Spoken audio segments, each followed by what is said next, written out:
नमस्कार, सुप्रभात। आप सभी दर्शकों का हमारे सांकेतिक समाचार में स्वागत है। मैं हूं साइमा खान, मेरे साथ है मेरे सहयोगी अंजलि।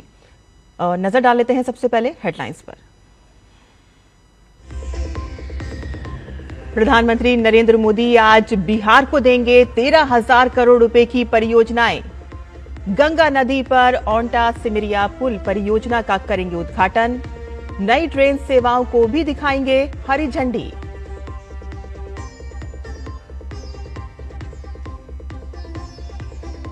बिहार के बाद पीएम मोदी पश्चिम बंगाल को देंगे 5,200 करोड़ रुपए की विकास की सौगात। कोलकाता में 3 मेट्रो लाइन की करेंगे शुरुआत। भाजपा कार्यकर्ताओं के बीच करेंगे रैली।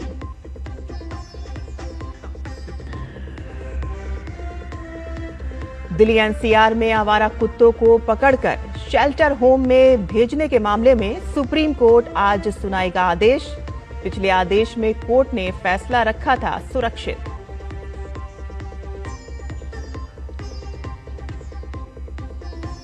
युद्ध खत्म करने के लिए सीज फायर वार्ता शुरू करेगा इजराइल। नेतन्याहू ने कहा कि बंधकों की रिहाई भी होगी सुनिश्चित।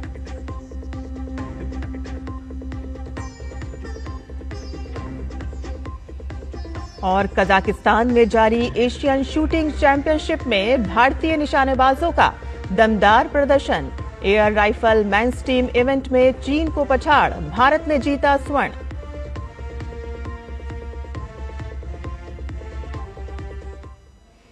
और अब समाचार विस्तार से।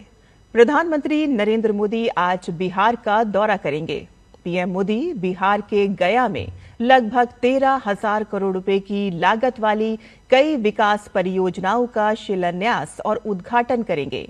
राज्य में बिजली क्षेत्र से जुड़े इंफ्रा को मजबूत करते हुए PM Buxar thermal power plant का उद्घाटन करेंगे और इससे बिजली उत्पादन क्षमता में उल्लेखनीय वृद्धि होगी, जिससे बिजली की बढ़ती मांग के अनुसार आपूर्ति में मदद मिलेगी। पीएम नई रेल सेवाओं का उपहार भी देने जा रहे हैं। पीएम 2 ट्रेनों को हरी झंडी दिखाएंगे। इनमें गया और दिल्ली के बीच अमृत भारत एक्सप्रेस सेवा और वैशाली और कोडरमा के बीच बौद्ध सर्किट ट्रेन सेवा शामिल है। पीएम कई अन्य विकास परियोजनाओं की शुरुआत के साथ साथ विशाल जनसमूह को संबोधित भी करेंगे। और साथ ही पीएम मोदी बिहार के ओंटा सिमरिया पुल परियोजना का उद्घाटन करेंगे, जिसमें गंगा नदी पर 1,870 करोड़ रुपए से अधिक की लागत से निर्मित 1.86 किलोमीटर लंबा 6 लेन वाला पुल भी शामिल है। ये पुल मकोमा और बेगूसराय को सीधे जोड़ेगा, जिससे उत्तर और दक्षिण बिहार के बीच आवागमन आसान हो जाएगा।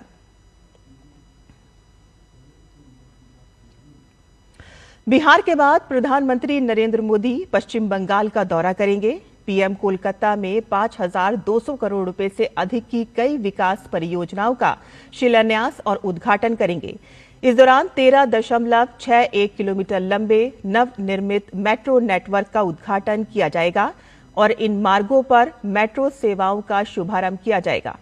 PM Modi Jessore road metro station जाएंगे, जहां वे जैसोर रोड से नोआपाड़ा जय हिंद विमान बंदर मेट्रो सेवा को हरी झंडी दिखाएंगे। और इसके अलावा वीडियो कॉन्फ्रेंसिंग के माध्यम से सियालदह एस्प्लेनेड मेट्रो सेवा और बेलेघाटा हेमंत मुखोपाध्याय मेट्रो सेवा को भी हरी झंडी दिखाएंगे। प्रधानमंत्री 1,200 करोड़ रुपए से अधिक की लागत वाले 7.2 किलोमीटर लंबे 6 लेन एलिवेटेड कोना एक्सप्रेस वे की आधारशिला भी रखेंगे।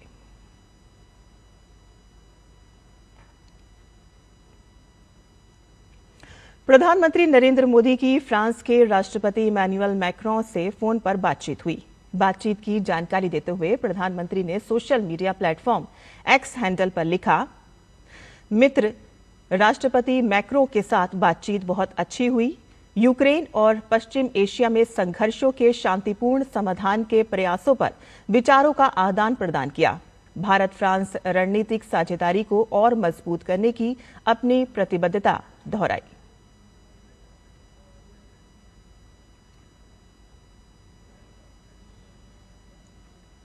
दिल्ली एनसीआर में आवारा कुत्तों को पकड़कर शेल्टर होम में भेजने के मामले में सुप्रीम कोर्ट आज सुनवाई करेगा।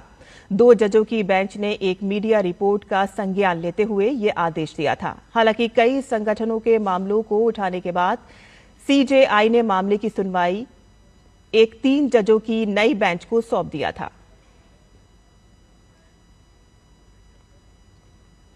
बिहार में एसआईआर को चुनौती देने वाली याचिकाओं पर आज सुप्रीम कोर्ट में महत्वपूर्ण सुनवाई है और इससे पहले पिछले हफ्ते लगातार 3 दिन लगातार सुनवाई के बाद अदालत ने एक अंतरिम आदेश दिया था, जिसमें कहा गया कि निर्वाचन आयोग उन 65 लाख लोगों की लिस्ट जारी करे जिन्हें ड्राफ्ट वोटर लिस्ट में जगह नहीं दी गई, और साथ ही ये भी कहा कि वोटर लिस्ट में शामिल होने के लिए आधार कार्ड को भी मान्य किया जाए।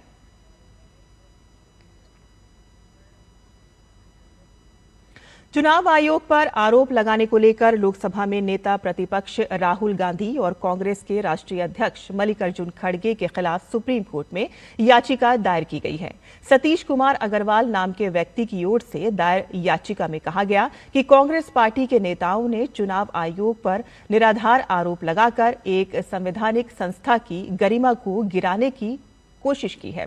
अर्जी में कांग्रेस पार्टी की मान्यता रद्द करने का चुनाव आयोग का निर्देश देने की मांग की है और साथ ही याचिका में राहुल गांधी और खड़गे की ओर से चुनाव आयोग के खिलाफ चलाए जा रहे प्रोपेगेंडा की एसआईटी जांच कराने और कानूनी कार्रवाई की मांग की गई है। इजराइल के प्रधानमंत्री बेंजामिन नेतन्याहू ने हमास के साथ युद्ध खत्म करने के लिए सीज फायर वार्ता शुरू करने का ऐलान किया है और साथ ही गाजा में सभी बंधकों की रिहाई सुनिश्चित करने की भी घोषणा की है। लेकिन नेतन्याहू ने संकेत दिया कि संघर्ष विराम केवल उन्हीं शर्तों पर होगा जो इजराइल के लिए स्वीकार्य होंगे। कजाकिस्तान में चल रही एशियन शूटिंग चैंपियनशिप में भारतीय निशानेबाजों का दमदार प्रदर्शन लगातार जारी है। गुरुवार को 10 metre air rifle men's team event में भारत के रुद्राक्ष पाटिल, अर्जुन बबूता और किरण जाधव की तिगड़ी ने अचूक निशाना लगाते हुए स्पर्धा का स्वर्ण पदक अपने नाम किया। भारतीय तिगड़ी ने यह कामयाबी चीन को हराकर हासिल की।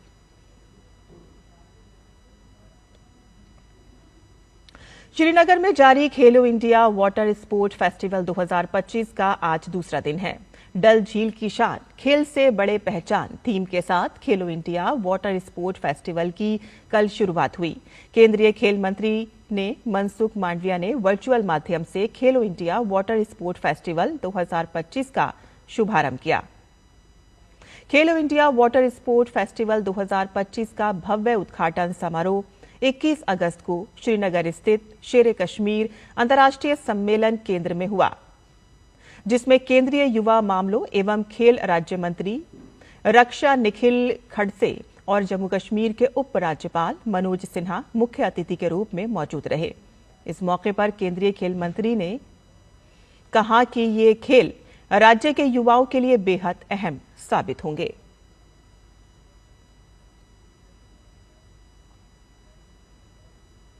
और इसी के साथ ही हमारा ये सांकेतिक समाचार यहीं खत्म होता है, लेकिन डीडी न्यूज पर खबरों का सिलसिला लगातार जारी रहेगा। आप देखते रहिए डीडी न्यूज। नमस्कार।